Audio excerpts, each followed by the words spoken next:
Welcome to my vlog. Sarap talaga dito.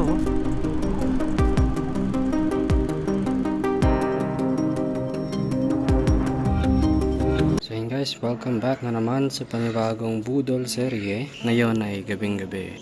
At na-excite kasi talaga akong ikabit yung mga natin, accessory ngayong gabi. So tara, samahan niyo ako. Ito yung accessories natin na kakabit. Aftermarket na brake lever with lock. Adjustable din yan. Then lever guard, SEC, SEC. Dito yan. So yan, kabit natin muna. Unahin muna natin yung levers, brake levers bago itong lever guard. So syempre unang gagawin natin, tatanggalin natin tong screw. Kailangan mo ng flathead dito, saka pangontra dito sa screw dito sa baba. So gamit tayo nito, allen saka flathead. Tara, game!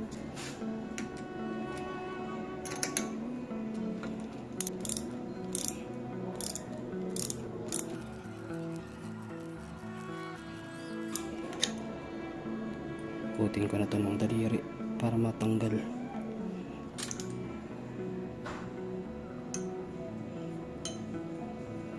Tanggal na. Goodbye stock lever. So game, pasok na muna natin tong left lever. Bago nyo insert pala guys, itong nagkiklik na to, make sure lang ng pag ipasok nyo kasama yan dito. So pag ganyan, insert nyo, kunin nyo muna siya, tapos sabay insert sa loob. Ganun lang. Then yung bushing saka screw, sentro nyo para lumubog yung bushing muna. Oops. Pag lumubog yung bushing, yan na yung indication na nakasentro na kayo sa butas. Yan. Pag lumubog na, pwede nyo nang insert tong screw natin. Allen screw to. So kailangan nyo ng allen para higpitan. So bago nyo higpitan, meron tayo dito yung brake lock. Dito kakalang yung brake lock ng aftermarket lever natin. So paglagay nyan, pag ganito, pag ganyan, so dito sa ilalim,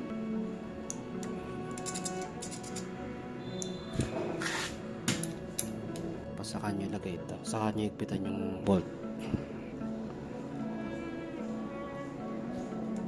Tamang higpit lang muna kasi ipapantay pa natin yan. Make sure na makakalang to. So gamit na tayo ng allen para mahigpitan tong bolt. Pag higpitan nyo pala, kontrahin nyo yung sa baba na screw.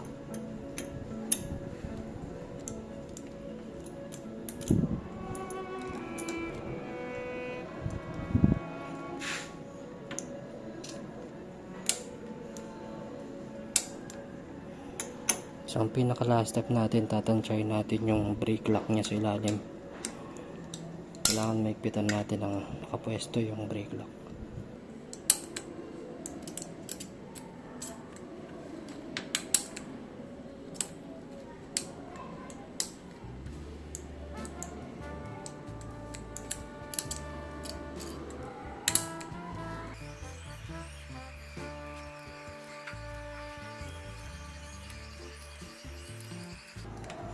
So yan, once naman nakuha nyo na yung tamang timpla ng brake lock nyo, good na, pwede nating higpitan ng todo to.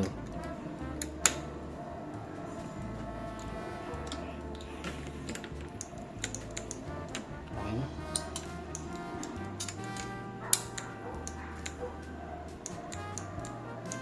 Dito tayo sa kabila. Kanan. Sa kanan naman, kailangan natin ng ganito din kasi hindi siya flathead. So meron tayong bala dito, 10mm. So pasok yan dito. Kontrayan natin dito sa baba.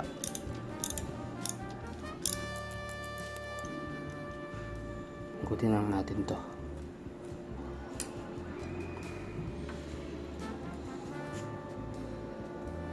So para dito naman sa kanan, yung stock na lang na screw yung gagamitin natin kasi hindi naman natin kailangan ng sobrang haba.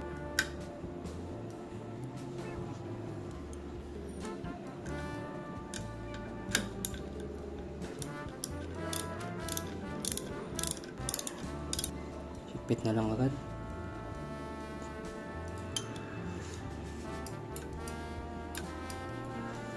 Tapos na.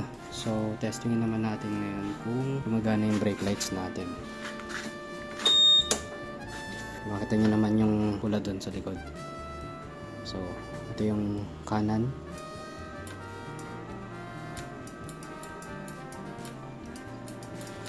Okay. Yung kaliwa, testing natin kung kaya niya mapastart yung motor. Kasi kailangan maigpit yan eh.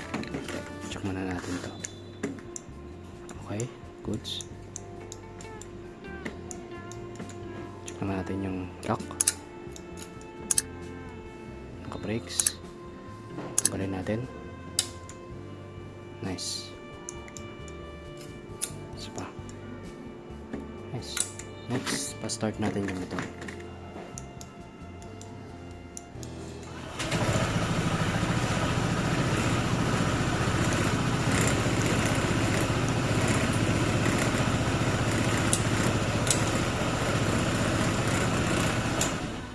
Yan ang itsura niya.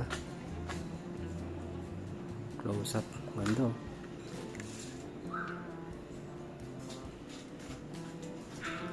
So, lagyan naman natin ng lever guard. Ngayon guys, para sa mga nagdi-DIY, mag-ingat kayo na mabilog natin tong screw na to. Medyo mahirap tong ikutin kapag Phillips lang. So, make sure na meron kayo yung parang T na tool para may pwersa kayong magawa to at maluwagan tong screw. Ganun or power tool. Tulad nung akin, munti ko na mabilog to. Kailangan ko pang pumunta sa shop para humiram ng tool para maluwagan lang to. Pero actually, napakadali lang maglagay ng lever guard. Tanggalin nyo lang talaga to. Ingat lang kayo. So, yun, tara. Simulan natin tanggalin. So, ayan yung comparison. Halos magkasing kapal lang naman. Tapos, may sariling screw din nakasama tong lever guard natin. Yun ang gagamitin natin. Hindi na tong Phillips. In terms of durability, mas malaking tulong yung stock kasi kunwari na lang na sumemplang yung motor nyo at ito yung tumukod. Sobrang laki ng matutulong nito compared sa ganitong plastic lang. ABS plastic versus bakal talaga or alloy. Solid alloy. Mas durable to. Pero yun nga, since nabudol tayo, kailangan natin kabit tong lever guard natin.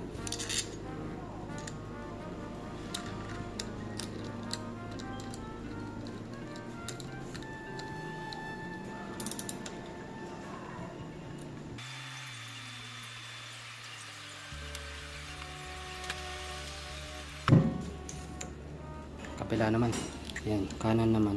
Naluwagan na rin to kaya madali na lang tanggalin.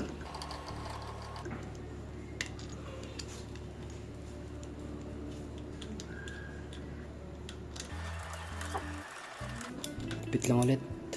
Pag inigpitan nyo, sumasabay yung yung lever guard. So, hawakan nyo na lang. Kontrahin nyo habang iniigpitan.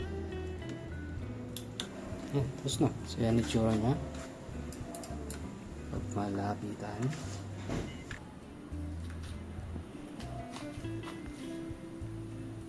Yan. SEC lever guard.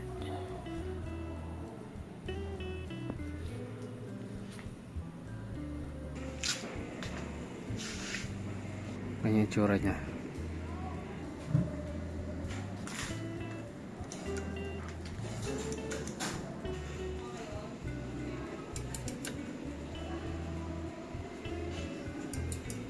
So, kaya lang naman tayo nagpabudol dito sa ganitong brake levers dahil sa adjustability niya, yung reach, mas madali siyang i-reach.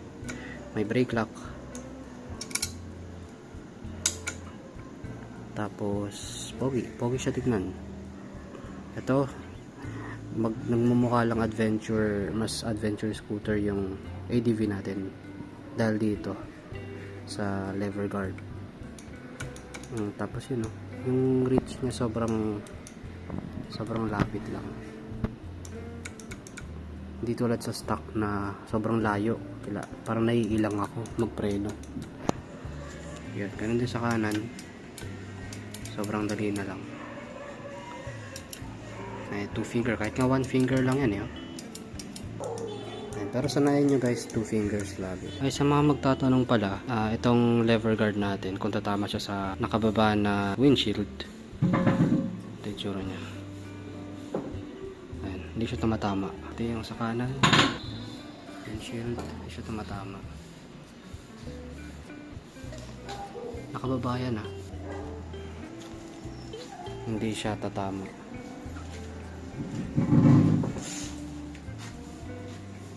Yan, plenty of space pa.